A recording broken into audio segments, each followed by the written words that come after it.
या ठिकाणी केंद्र शासनाला करावी अशी या ठिकाणी विनंती करते। त्यासोबतच केंद्र शासनाने मराठी भाषेला अभिजात भाषेचा दर्जा मिळाला त्याबद्दल सुद्धा मला शासनाचे मनापासून अभिनंदन करते। आणि सगळ्यात महत्त्वाचं म्हणजे मागच्या मार्चच्या अधिवेशनाच्या वेळेस शासनाने या ठिकाणी सन्माननीय अजितदादा आपण त्या ठिकाणी अमरावती शहराला मध्ये वर्क फ्रॉम टाउनचं इन्फ्रास्ट्रक्चर उभे करण्याची मान्यता दिली होती, परंतु आता याला आपल्याला चालना द्यायची गरज आहे। कारण आमच्या अमरावती विभागामध्ये अमरावती शहरामध्ये अनेक या ठिकाणी इंजिनिअरिंग कॉलेज आहे, त्या ठिकाणी अनेक कॉलेज आहे, त्या ठिकाणी हजारो विद्यार्थी त्या ठिकाणी इंजिनियर होऊन डिप्लोमा होऊन आणि कॉलेजच्या त्या ठिकाणी असणे ग्रॅज्युएट पोस्ट ग्रॅज्युएट होऊन मुलं होतात, पण त्यांना रोजगार मिळत नाही, त्यांना पुन्हा मुंबई किंवा महाराष्ट्राच्या बाहेर नोकरीसाठी जावं लागते। म्हणून मला या ठिकाणी शासनाला विनंती आहे की इंजिनिअरिंग कॉलेजची 125 एकर जागा आहे, आज इंजिनिअरिंग कॉलेज त्यामध्ये चांगल्या पद्धतीने चालत आहे, ती जागा जास्त असल्यामुळे त्या ठिकाणी आपण शासनाने ती ताब्यात घ्यावी त्याचा प्रस्ताव मी आपल्याकडे दिलेला आहे। आणि त्या ठिकाणी आपण या ठिकाणी इन्फ्रास्ट्रक्चर उभं करून त्या ठिकाणी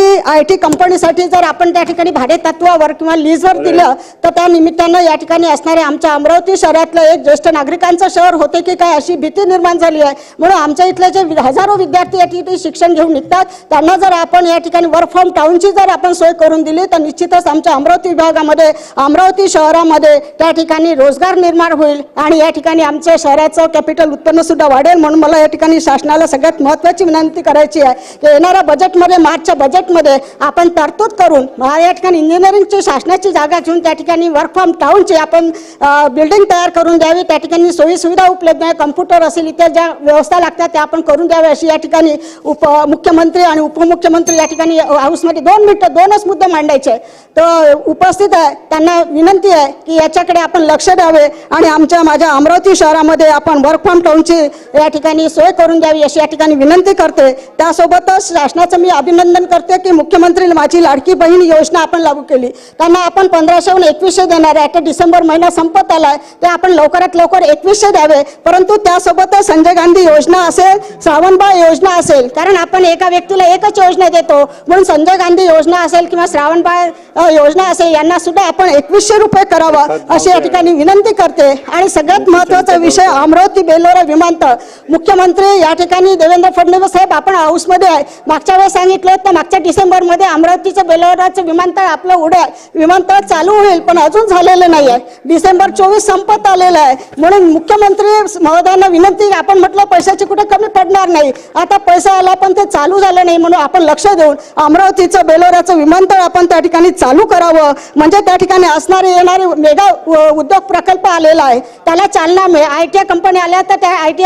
IT कंपनीच्या माध्यमातून ती सुद्धा आमच्या अमरावती शहरामध्ये येईल आणि बेलोरा विमानतळाच्या माध्यमातून या ठिकाणी आपण लवकरात लवकर चालू करावं अशी या ठिकाणी विनंती करते। त्यासोबत पर्यटन स्थळ म्हणून धारणीला इको टुरिझमची मान्यता दिली आहे पण ते चालू झालं नाही, त्याचा सुद्धा प्रस्ताव आपल्याकडे आहे, त्याला सुद्धा शासनाने मान्यता द्यावी। तिसरं म्हणजे चिखलदरा पर्यटन स्थळासाठी आपण एवढे मोठे पावसाळे उपलब्ध करून देतात, आमच्या अमरावती विभागामध्ये एकही पर्यटन स्थळ नाही, चिखलदरा हे पर्यटनाचं स्थळ आहे पण त्या ठिकाणी कुठेही सुविधा नाही आहे, म्हणून शासनाने त्याकडे सुद्धा लक्ष द्यावं आणि त्याला सुद्धा पर्यटन स्थळासाठी पैसे द्यावे। आणि सगळ्यात महत्त्वाचा आणि शेवटचा विषय माझा की अमरावती शहरामध्ये अंबादेवी आणि एकविरा देवीचं मंदिर आहे, अमरावतीचं नाव हे अंबादेवीमुळे ओळखले जाते, म्हणून अंबादेवी आणि अमरावतीची जे आमची एकविरा देवी आहे याचा या ठिकाणी असणाऱ्या पर्यटन स्थळ किंवा त्या देवीचं मंदिराचा जो प्रस्ताव आहे तो आम्ही तयार केलेला आहे, शासनाकडून मागितला होता तो तयार केलेला आहे। म्हणून येणाऱ्या मार्चच्या अधिवेशनामध्ये आपण त्या ठिकाणी त्याला सुद्धा मान्यता द्यावी व आमच्या अमरावतीच्या अंबादेवी आणि एकविरा देवीचं जे मंदिर आहे त्याचं सुद्धा सुशोभीकरण करावं, जेणेकरून येणाऱ्या महाराष्ट्रातले हजारो लोक त्या ठिकाणी दर्शनाला येतात, त्या हजारोच्या लोकांना त्या ठिकाणी सोयी सुविधा उपलब्ध होईल असं या ठिकाणी मला सांगते। आणि सगळ्यात महत्त्वाचा विषय म्हणजे आमच्या अमरावतीमध्ये MIDCची एवढी मोठी जागा घेतली आहे,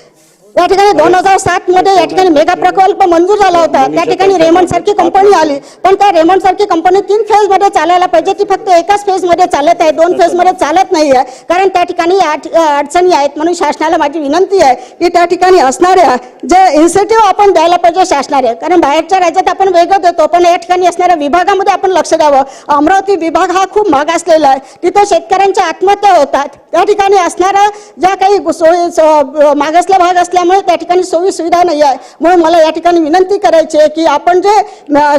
केंद्र शासनाने मेगा टेक्सटाईल पार्क मंजूर केलेला आहे त्याचं काम चालू झालेलं आहे. मग या ठिकाणी त्या प्लॉट पडतील, सगळ्या सुविधा होतील, पण त्या ठिकाणी कंपनी आल्या पाहिजे. म्हणून या ठिकाणी महाराष्ट्र शासनाने त्याच्याकडे लक्ष द्यावं आणि त्या ठिकाणी ज्या कंपनीला जे इन्सेंटिव्ह लागतील, ज्या सोयी सुविधा लागतील, त्यांना आपण काय देऊ शकतो, अशा माध्यमातून या मेगा प्रकल्प आमच्या अमरावती शहरामध्ये चालू झाला पाहिजे. यासाठी शासनाने लक्ष द्यावं अशी या ठिकाणी विनंती करते आणि थांबते. धन्यवाद. श्री अमोल खताळ.